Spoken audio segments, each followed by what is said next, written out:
Blue Note 7 is a group that is made up of all-star soloists, but also all-star team players. Many of the players in the band have played and recorded with each other for over a 20-year period. We all have a relation to this music, and we all have a relationship with each other. This band has a natural chemistry. Now, that doesn't always happen with any band, and particularly a group that's put together with the idea of perhaps celebrating something that's extra musical.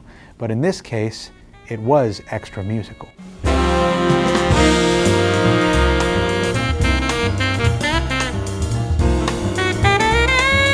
We chose pieces that would be representative of Blue Note's vast and important catalog, and that would honor the important artists that have recorded for Blue Note. Of course, there's no way we can be comprehensive. We would need 100 volumes to pay homage to all of the players and important composers from the Blue Note label. We tried to give a snapshot of some of the most important ones.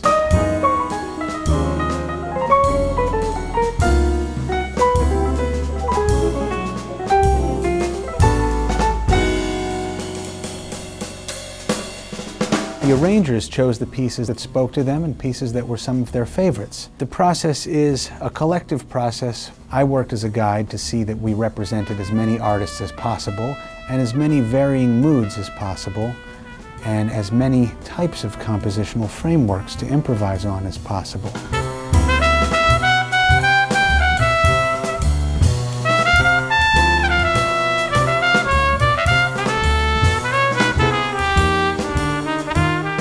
We put the record together very quickly, as many classic Blue Note dates were put together very quickly. All of these players have very active careers. You could throw darts at a map of the world to see where all the players are at any given time. So to have all 7 of us in New York available in time to make the record so we could release it in time for our tour meant that we had to work quickly. That also meant enlisting the help of a guest arranger. That's my wife, Rini Rosnes. It's just a testament to the excellence of the musicians that we were able to get this done with such artistic success.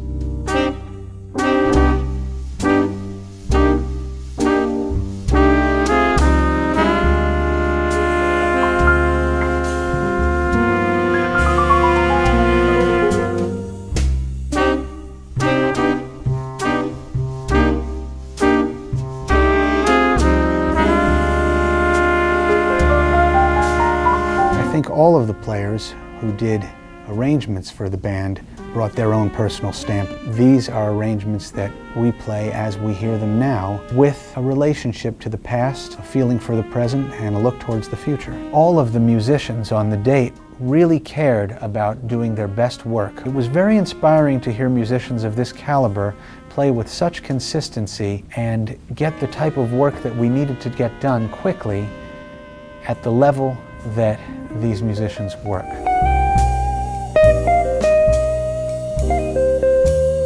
Peter Bernstein is one of the most soulful guitarists around. He really has the sound. It sounds like jazz when he plays, if you know what I mean. He never wastes any notes. Everything means something. Nicholas Payton is certainly one of the premier trumpet players in jazz. He's one of the finest improvisers, a great composer, a great arranger. He's played in all kinds of contexts and is one of the brilliant lights in jazz today. Ravi has an original sound and he's a unique improviser. He's a leader in his own right, a composer, an arranger, and plays beautifully in the section and as a soloist.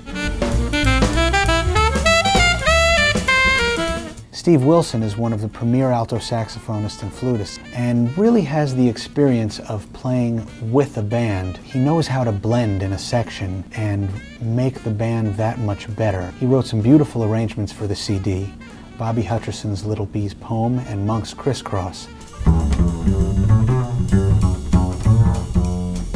My feelings about Peter Washington's bass playing are self-evident. He's been the member of my trio for over 10 years.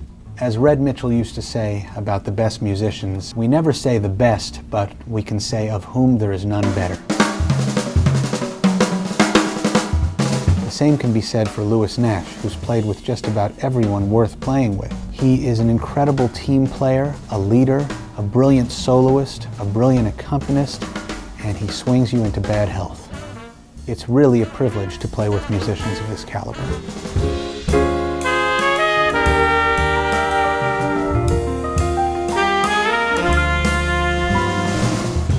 Blue Note Records is jazz history. You really could learn just about everything about the history of modern jazz and its important contributors from looking at the Blue Note catalog. Imagine what the world would be like if it didn't exist. We would be missing so many classics. They are our cultural library. We have so many classics, classics of the genre and classics beyond jazz, compositions for all time.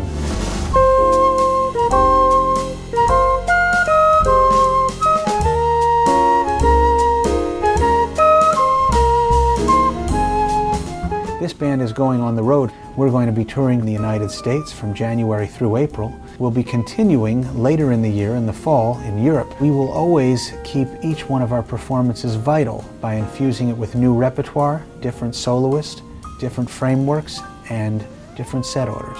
Many of the players are already writing new arrangements. We'll certainly have more than twice the amount of pieces on the road than we have on this album.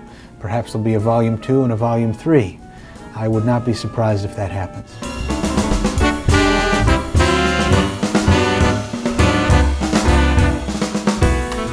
The record stands up as a testament to a band that really is an ensemble. All of the players care about the seven of us all of the time. Everyone is a team player, and working with team players who are all brilliant soloists at the same time is very inspiring. The record came out great. The arrangements are varied, and each one of them has something special to listen to. I'm very proud to be a part of this band, and I'm very proud to have played with these players.